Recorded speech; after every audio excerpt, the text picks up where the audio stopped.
वालेकुम स्टूडेंट्स, कैसे आप लोग सब। तो मैंने आप लोगों का आज कमेंट्स देख लिए और उसमें मरियम ने क्वेश्चन किया होता कि आपको एग्जांपल 3.7 अभी अच्छे से क्लियर नहीं हुई।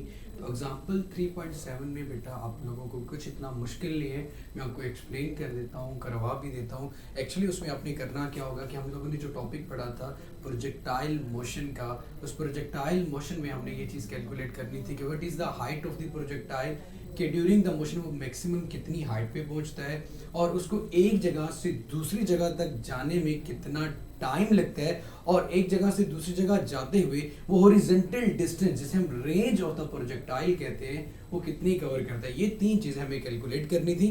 तो बेटा हमारे पास क्या गिवन है, आपको देखो, a ball is thrown with the speed of 30 metre per second, initial velocity में सिर्फ रफली इसको कर रहा हूँ ताकि आपको जल्दी से समझ आ जाए, 30 मीटर पर सेकेंड है। इसके अलावा एंगल जो बताया कि आपके पास उस डायरेक्शन में वो 30 डिग्री है। आपसे क्वेश्चन में पूछा गया है determine the height it which rises, maximum वो कितनी हाइट पे पहुंचता है, height of the projectile, age calculate करनी है आप लोगों ने। दूसरा आपके पास आ गया the time of light, T calculate करना आपने। The last one is horizontal range, like horizontal distance calculate करना है। तो मेरे बेटे अगर आप इन तीनों फार्मूलाज में देखो, एज आपके पास इक्वल आता है we I square sine square theta over g, v I square sine square theta over जी।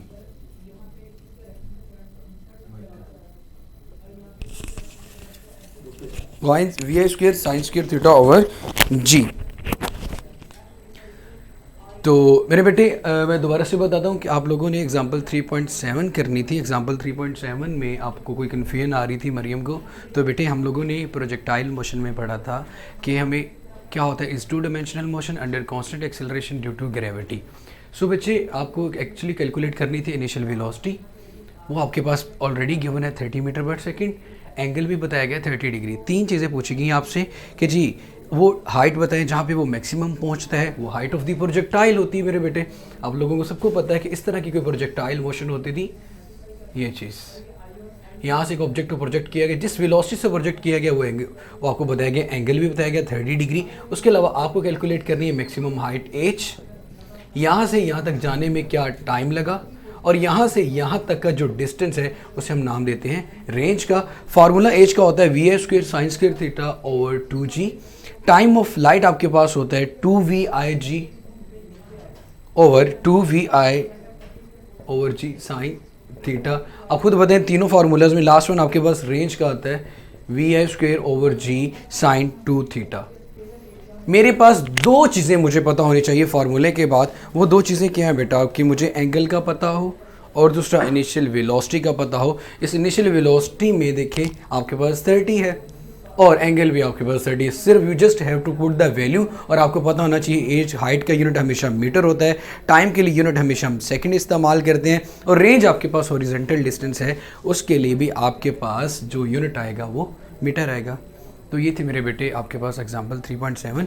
हम लोगों ने जो कल क्वेश्चन कर रहे थे 3.3 तक पहुँचे थे, कल टाइम आप लोगों को बहुत कम मिला। आज 3.4 से ऑनवर्ड करते हैं, और आज मेरी कोशिश होगी कि जितना भी हमारे पास टाइम है हम मैक्सिमम से मैक्सिमम क्वेश्चंस आज सॉल्व करें। लाइक शॉर्ट क्वेश्चन तो आज कंप्लीट करने की कोशिश की जाएगी, और आप लोगों ने साथ साथ लिखना भी है। तो ये 3.4 देखें, स्पेसिफाई द करेक्ट आंसर। इन दिनों में से कोई एक स्टेटमेंट करेक्ट है तो, या एक करेक्ट है या दो करेक्ट है, हमें ये चीज़ बतानी होगी।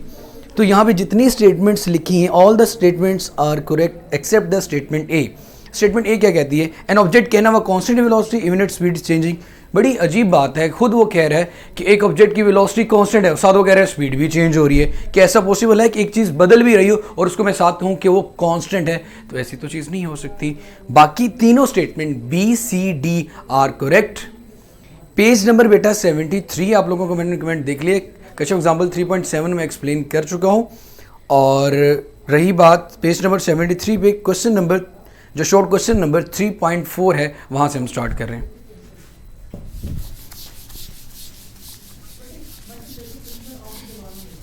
अभी मैं आंसर लिखने लगा हूँ 3.4 का। आंसर 3.4 हमारे पास आ गए। शॉर्ट क्वेश्चन हम कर रहे हैं बेटा, पेज नंबर आपके पास है 73 आपकी बुक का, क्वेश्चन नंबर है आपके पास 3.4। आंसर में आपके पास क्वेश्चन में 4 स्टेटमेंट्स गिवन है। पहले वाली स्टेटमेंट आपके पास स्ट्रॉन्ग है, ऐसा कोई भी ऑब्जेक्ट नहीं है जिसकी स्पीड बदल रही हो और मैं कहूँ कि वो कांस्टेंट है। कांस्टेंट का मतलब जो चीज़ बदले ना, खुद आप कह रहे हो कि वो बदले, क्या ऐसा पॉसिबल है वो कांस्टेंट हो सकता? तो ये बहुत बड़ी रॉन्ग स्टेटमेंट है। बाकी तीनों स्टेटमेंट करेक्ट हैं आपके पास, बी, सी एंड डी। तो आप सिंपली लिख दें all the statements are correct except the statement A. All statements, सारी स्टेटमेंट्स बाकी बी सी डी सारी करेक्ट हैं, सिर्फ फर्स्ट वाली आपके पास रॉन्ग है, आर करेक्ट एक्सेप्ट ए। दूसरी स्टेटमेंट क्या है बेटा? An object have a constant speed when velocity is changing, yes ऐसा भी हो सकता है। An object have a zero velocity if it's acceleration is not zero, yes जब आप गाड़ी को रोकते हो तो आपकी वेलोसिटी तो जीरो हो जाती है लेकिन एक्सेलरेशन जीरो नहीं होता। इसी तरह थर्ड कंडीशन है आपके पास बी सी डी, ये तीनों स्टेटमेंट्स बिल्कुल ठीक हैं, ए वाली स्टेटमेंट आपके पास रॉन्ग है। 3.3 बेटा हम लोग कर चुके हैं, अब भी बात करते हैं 3.3 भी कर चुके हैं, 3.2 भी कर चुके हैं, 3.1 भी कर चुके हैं। अब कल वाले लेक्चर में से आप क्वेश्चन कर सकते हैं। हम 3.4 से आज स्टार्ट कर रहे हैं। अब बात करते हैं बेटा 3.5 की। A man standing on the top of a tower threw a ball straight up। पहले मैं इस क्वेश्चन को थोड़ा सा एक्सप्लेन कर देता हूं, उसके बाद हम उसका आंसर लिखते हैं। एक आदमी एक बॉल को स्ट्रेट ऊपर की तरफ फेंक रहा है विद इनिशियल वेलोसिटी वी आई। यहाँ पे टॉप ऑफ द टावर आप खड़े हो, किसी वेलोसिटी से एक ऑब्जेक्ट को ऊपर की तरफ फेंक रहे हो इनिशियल वेलोसिटी वी आई से। So with initial at the same time throw the second ball straight downward, और एक बॉल को कहाँ फेंका जा रहा है? जमीन की तरफ। एक बॉल ऊपर की तरफ गया और एक बॉल नीचे की तरफ आया। तो क्या कह रहा है जी? With the same time throw the second ball straight downward with the same speed, which ball will have a larger speed when it strikes the ground. इन दोनों बॉल में से एक का मैं मैस M1 कह लेता हूं, एक का मैस M2 कह लेता हूं। ये टॉप ऑफ द टावर है आपके पास। आप पहले क्वेश्चन को समझ ले, आंसर आपको लिखवा दिया जाएगा। टॉप ऑफ द टावर पे आप खड़े हुए हैं, एक बॉल को आप अपवर्ड फेंकते हो, उसी स्पीड से उसी वेलोसिटी से एक बॉल को जमीन की तरफ फेंक रहे हो। तो साथ ही क्या कहा जा रहा है? वट विल हाँ, ignore the air friction. Air friction को आप टोटली इग्नोर कर दें और बताएं कि इन दोनों की स्पीड में क्या फर्क आया, इन दोनों की स्पीड क्या एक जैसी होगी जब ये दोबारा जमीन पे आके टकराएंगे, या इसमें कोई फर्क आएगा?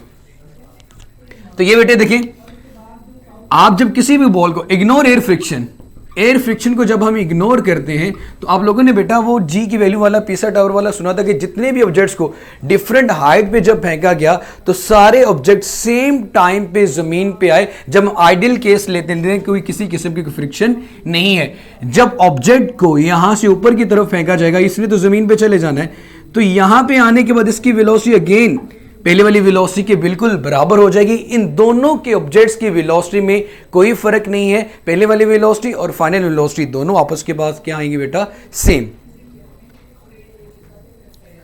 सो 3.5 both the balls reach the ground with the same speed। both the ball reach the ground with the same speed, क्योंकि आपके पास जो एक्सेलरेशन आ रहा है वो कौन सा एक्सेलरेशन आ रहा है? Acceleration due to gravity. मैं दोनों का आंसर लिख देता हूं। The velocity of the ball thrown upward v1 when it passes the main velocity downward will be same as v1. So the initial velocity of the ball in the downward direction is same. So the final velocity will also be same. जब दो object जमीन की तरफ जा रहे हैं v1 velocity से, दो ऑब्जेक्ट्स दोनों की डायरेक्शन अब डाउनवर्ड है, दोनों ने जाना किसकी तरफ? At the end due to gravity जमीन की तरफ। इनिशियली इन दोनों की वेलोसिटी v है, टकराते हुए दोनों की वेलोसिटी क्या होगी? vf। इनिशियली वेलोसिटी भी सेम है और फाइनल वेलोसिटी भी सेम है। तो आप आंसर लिख लें।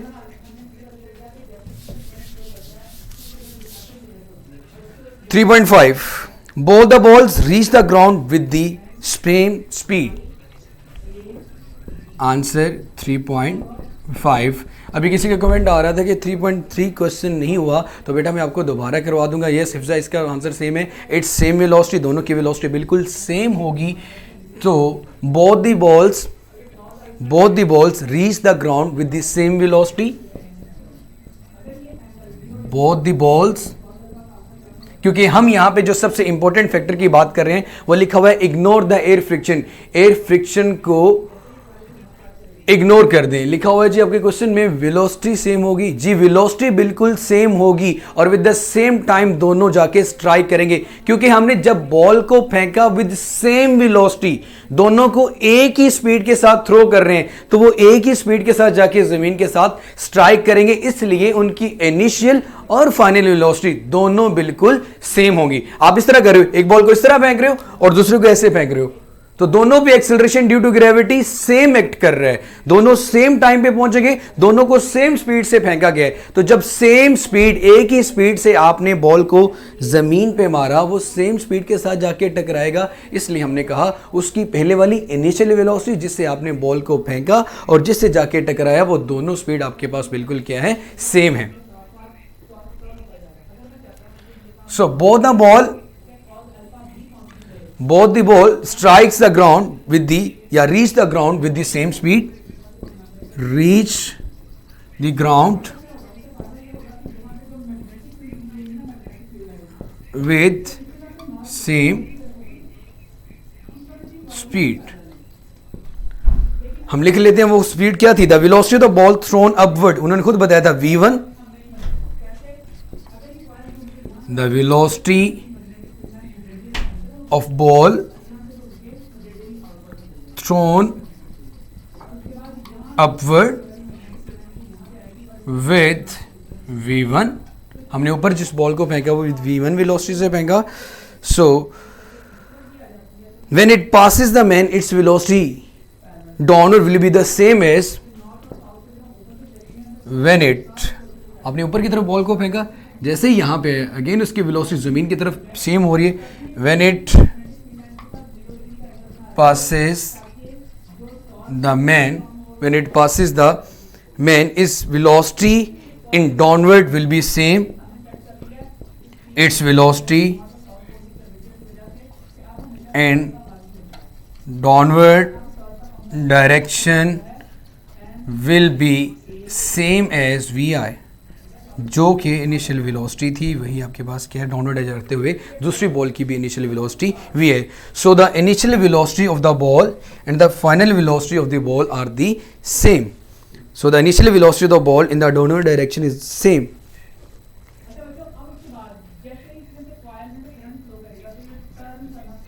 सो the initial velocity in downward direction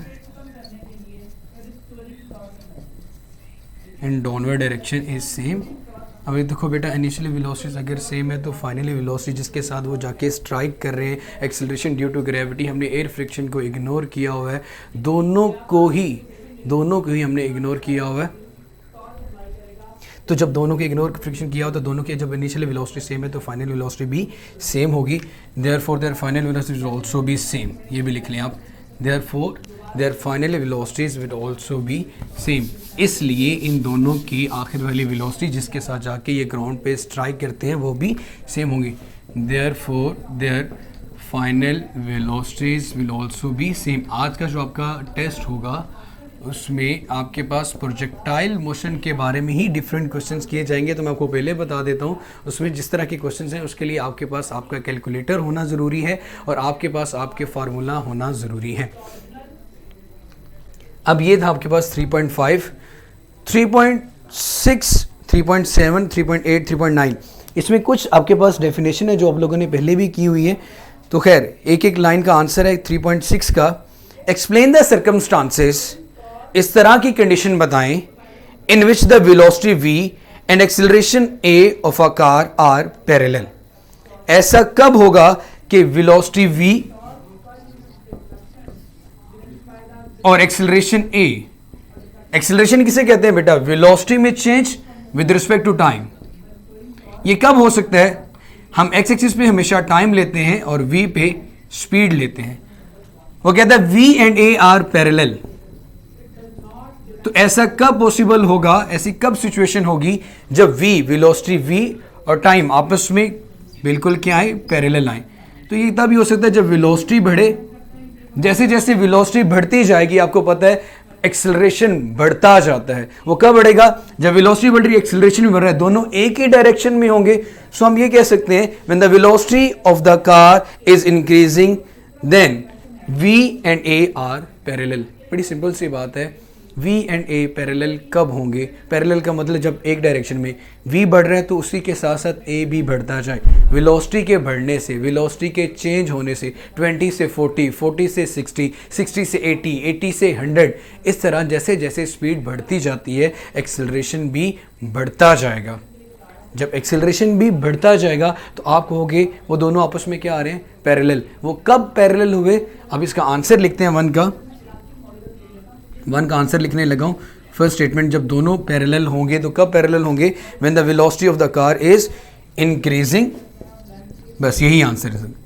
when the velocity of car is increasing, जब कार की वेलोसिटी बढ़ रही होती है उस वक्त आपके पास वेलोसिटी एंड एक्सेलरेशन पैरेलल होते हैं। जी 5 नंबर का ही आपका टेस्ट होगा डेली का। सिर्फ मैंने आप लोगों को ये बताया कि आज का फोकस प्रोजेक्टाइल मोशन पे ज़्यादा होगा।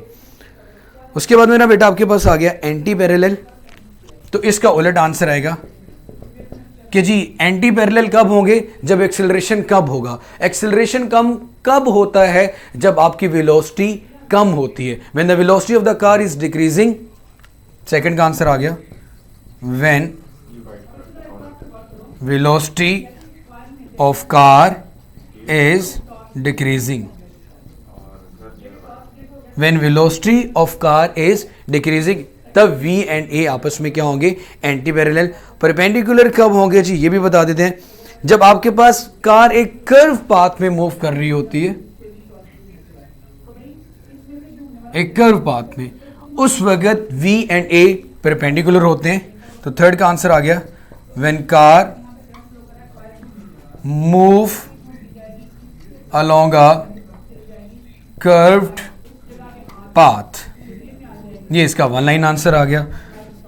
फोर्थ के आपके पास पूछा गया है V is 0 but A is not 0। जब आप गाड़ी की ब्रेक सडनली अप्लाई करते हो, जब गाड़ी की स्पीड सडनली अप्लाई करते हो तो क्या होता है कि गाड़ी की स्पीड तो 0 होगी लेकिन स्पीड में चेंज आ गया। जब स्पीड में चेंज आया तो एक्सेलरेशन 0 ना हुआ। इट मींस कि जब हम गाड़ी को स्टॉप करते हैं उस वक्त V तो 0 होता है लेकिन एक्सेलरेशन 0 नहीं होता। तो इसका आंसर आप लिख लें, acceleration V is 0 when brakes are applied and the car comes to rest due to acceleration in opposite direction। ये लिख लेते हैं, when brakes are applied या कार is stopped, जब एक गाड़ी को रोका जाता है उस वक्त V is 0।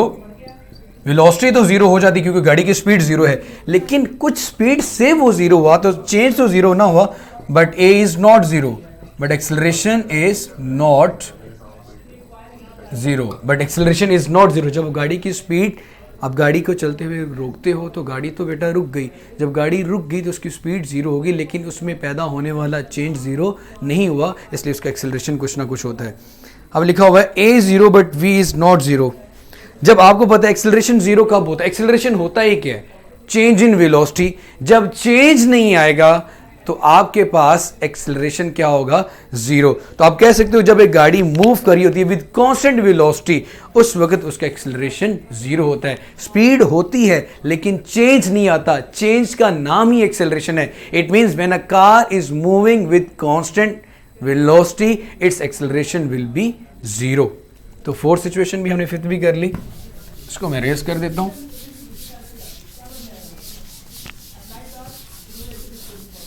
When the velocity is 0,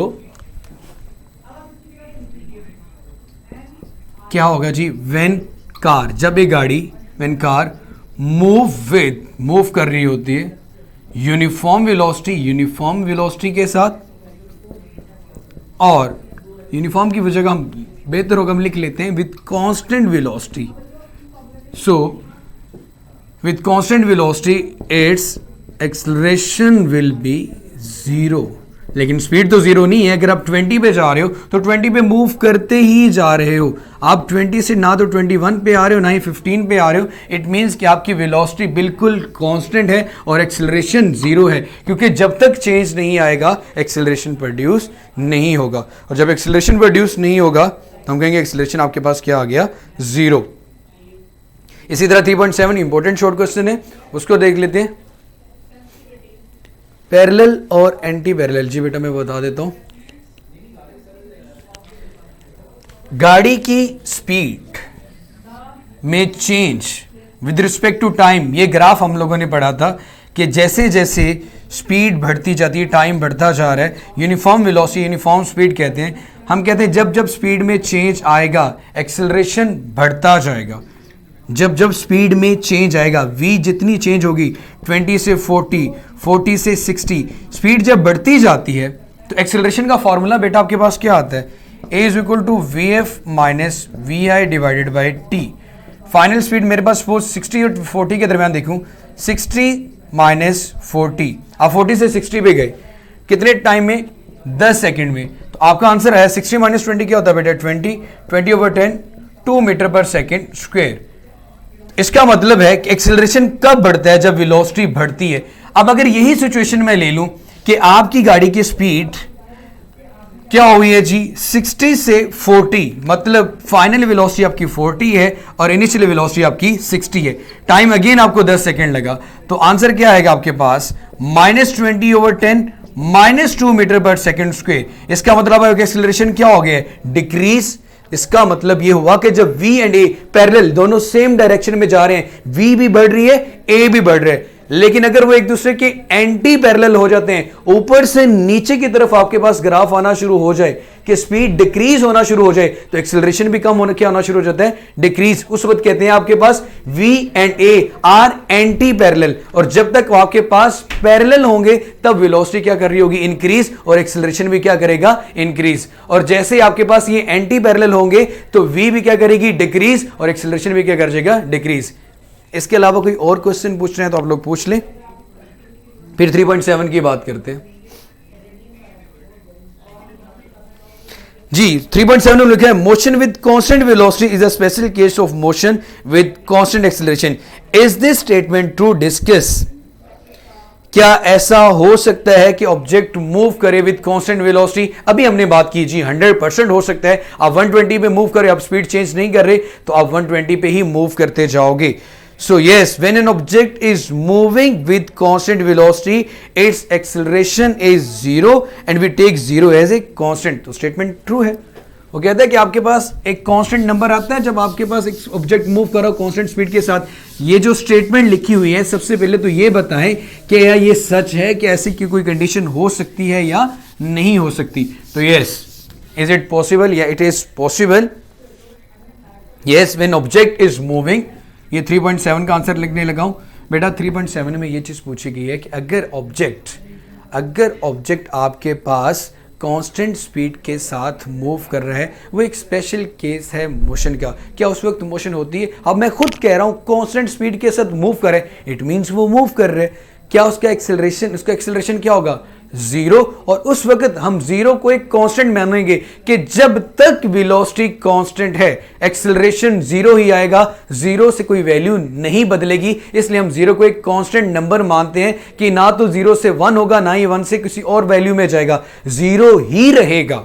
जब आपके पास वेलोसिटी कांस्टेंट होगी, एक्सेलरेशन कांस्टेंट आएगा, मतलब जीरो आएगा। इसके अलावा एक्सेलरेशन में किसी किस्म का कोई चेंज नहीं आएगा। अगर आपका एक्सेलरेशन वेलोसिटी कांस्टेंट होने से कम या ज्यादा होता तब ये स्टेटमेंट क्या होती, फॉल्स। ये स्टेटमेंट इसलिए दुरुस्त है कि जब आपके पास वेलोसिटी कांस्टेंट है तो एक्सेलरेशन जीरो आएगा, और जीरो को मैं कांस्टेंट मान लेता हूं कि वेलोसिटी कांस्टेंट होने पे एक्सेलरेशन में कोई फर्क नहीं पड़ रहा, वो जीरो था, जीरो है और जीरो ही रहेगा।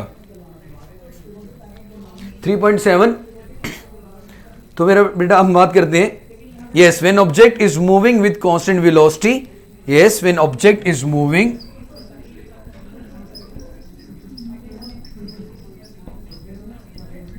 when object is moving with constant velocity, जब एक ऑब्जेक्ट कांस्टेंट वेलोसिटी के साथ मूव कर रहा होता है, तो अभी हमने पहले लास्ट क्वेश्चन में डिस्कस किया, इट्स एक्सेलरेशन इज जीरो, उसका एक्सेलरेशन क्या होता है, जीरो, कभी भी नहीं बदलता। वो बदलेगा कब, जब स्पीड कांस्टेंट नहीं रहेगी। तो हमसे तो कंडीशन है कि स्पीड को हमने क्या रखना है, कांस्टेंट, तो एक्सेलरेशन भी हमेशा क्या आएगा, जीरो। तो हम ये बात लिख सकते हैं, so acceleration is zero and we take zero as a constant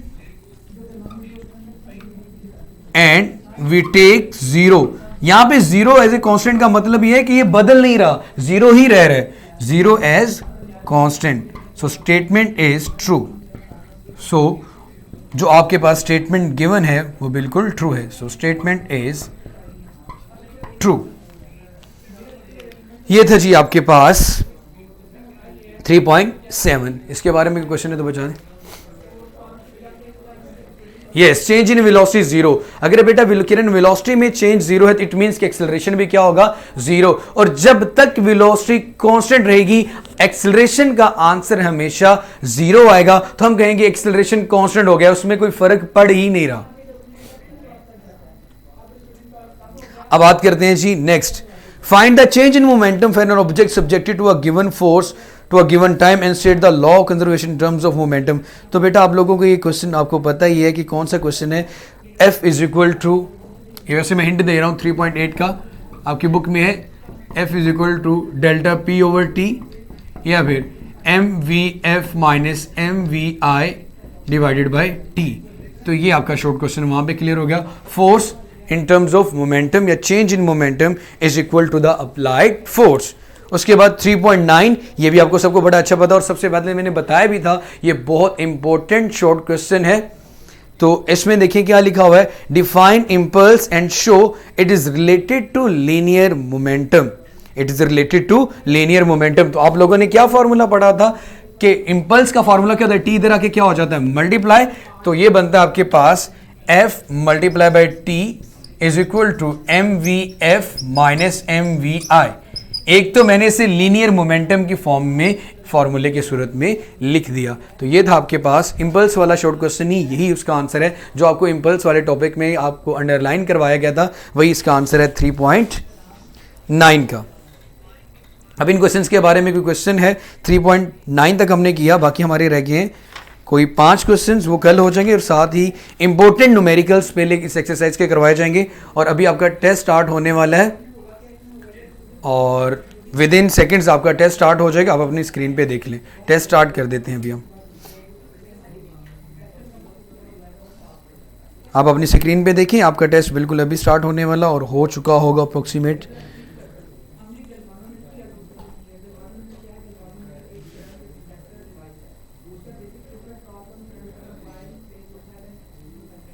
जी आपका टेस्ट बिल्कुल स्टार्ट होने वाला है।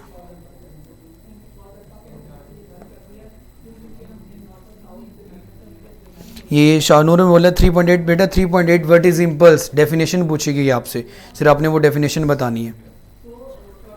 टेस्ट आपका स्टार्ट हो चुके हैं, ध्यान से स्टेटमेंट पढ़ के, मैंने आपको बोला था कि अपना कैलकुलेटर पास रखिएगा और अच्छे से पढ़िएगा ज़रा इसको।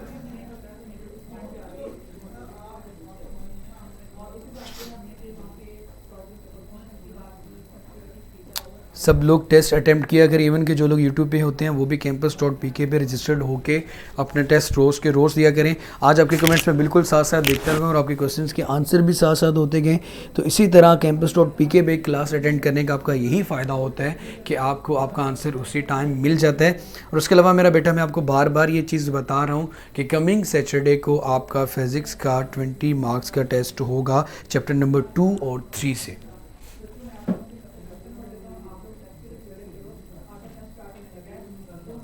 कोई क्वेश्चन हो तो मेरा बेटा आप कमेंट में मुझे बता सकते हैं। 3.8 अभी जिन्होंने भी पूछा था वो 3.8 बेटा डिफाइन इंपल्स, इंपल्स को डिफाइन किया गया है। ये आपके पास जो पेज नंबर बनता है इंपल्स के लिए, वो पेज नंबर है बेटा आपके पास 57 पे आप आएंगे तो आपको इंपल्स की डेफिनेशन विद फार्मूला मिल जाएगी। बेटे ये जैसे ही आपके क्वेश्चन ख़त्म हो गए तो मैं आपको अंडरलाइन करवा दूंगा कि कौन कौन से क्वेश्चन बोर्ड के पेपर में आ चुके हैं।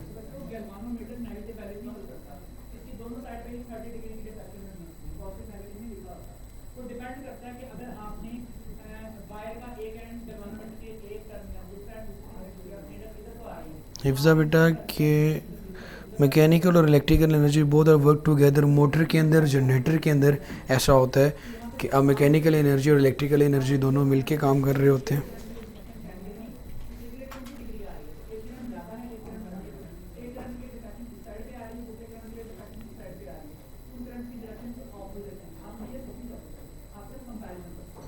वेलोसिटी और एक्सेलरेशन का डायरेक्ट रिलेशन बिल्कुल नहीं है। Change in velocity is called acceleration. कि अगर वेलोसिटी में अगर आप गाड़ी की स्पीड कम या ज़्यादा करते हो तो उस चेंज को हम एक्सेलरेशन कहते हैं। अगर वो चेंज नहीं होगा तो एक्सेलरेशन नहीं होगा। चेंज के साथ आप कह सकते हो कि डायरेक्ट है। चेंज है तो एक्सेलरेशन है, चेंज नहीं है तो एक्सेलरेशन नहीं है। चेंज को ही हम एक्सेलरेशन का नाम देते हैं। आपका टेस्ट खत्म होने वाला है और अभी आपके मार्क्स मेरे सामने बिल्कुल शो हो जाएंगे। आज का टेस्ट देखते हैं कौन कितने मार्क्स लेता है। मुझे तो हाँ, आज का टेस्ट थोड़ा सा डिफ़िकल्ट इस सेंस में कह सकते हैं कि आपसे कुछ क्वेश्चंस न्यूमेरिकली पूछे गए कि आपने वहाँ पे एंगल की वैल्यू पुट करके बतानी थी कहाँ कहाँ पे आंसर सेम आता है।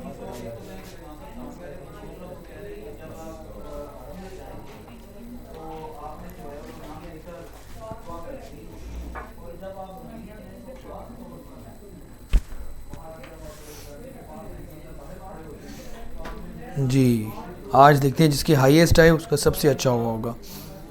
आयशा गुड, माशाल्लाह। वकास आपके पूरे नंबर हैं, वकास के पूरे नंबर हैं। इस तरह अब्दुल्ला, बहुत अच्छी बात है बेटा, 4 नंबर। शहराज के भी 4 number. Mariam 4 number. Hasan 4 number हैं। मसीउल्लाह 4 नंबर हैं। और हमारे पास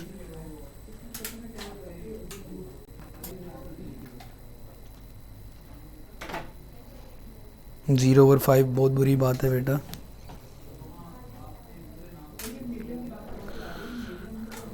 वका एक बच्चे के 4 नंबर। अब्दुल्ला बहुत अच्छी बात है। इस जो एमसीक्यूज गलत हुए।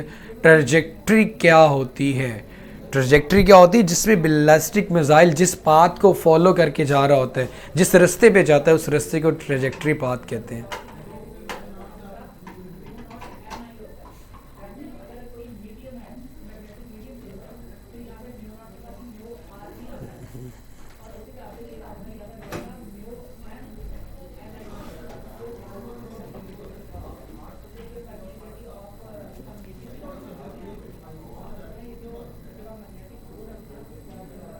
जी मरियम, मैं बता देता हूँ लास्ट एमसीक्यूज में आपके पास क्या पूछा गया है।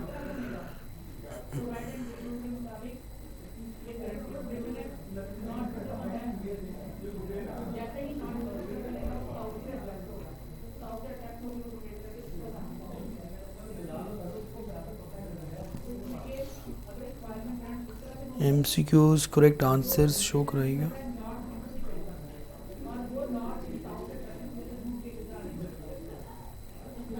बेटा 2 पॉसिबिलिटीज़ हैं आपके पास, रॉन्ग बिल्कुल नहीं है। उन 2 एंगल्स के साथ भी आपका आंसर बिल्कुल सेम आता है, इसलिए 2 क्वेश्चंस बताएंगे। आप इसको बाद में सॉल्व कीजिएगा, आपका आंसर आ जाएगा।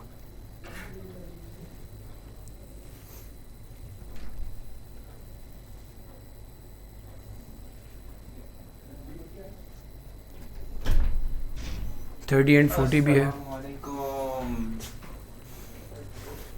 चले 30 एंड जितने भी एंगल्स गिवन हैं उन एंगल्स को कैलकुलेट कीजिएगा फार्मूले में। 2 पॉसिबिलिटीज़ गिवन है। ज़रूरी नहीं होता कि जो आपके पास है वही आपका आंसर होगा। इसलिए मेरा बेटा इनको सॉल्व कीजिएगा किसी भी चीज़ को गलत करने से पहले, क्योंकि एमसीक्यूज़ पहले सॉल्व किए जाते हैं और उसके बाद आपके पास आते हैं। तो 2 3 पॉसिबिलिटीज़ भी हो सकती हैं। हो सकता है आपने किसी बुक से देखा हो वहाँ पर 30 40 और किसी पे देखा हो 60 और 30 हो। तो इसलिए इन दोनों को आप सॉल्व कीजिएगा और अपना ध्यान रखिएगा। कल इंशाल्लाह फिर हमारी क्लास होगी 4:20 से 4:55 और हमें इंशाल्लाह टिल फ्राइडे तक एक तो चैप्टर कंप्लीट करना है और सैटरडे को आप लोगों का टेस्ट होगा। अपना ख्याल रखिएगा। अल्लाह हाफिज़।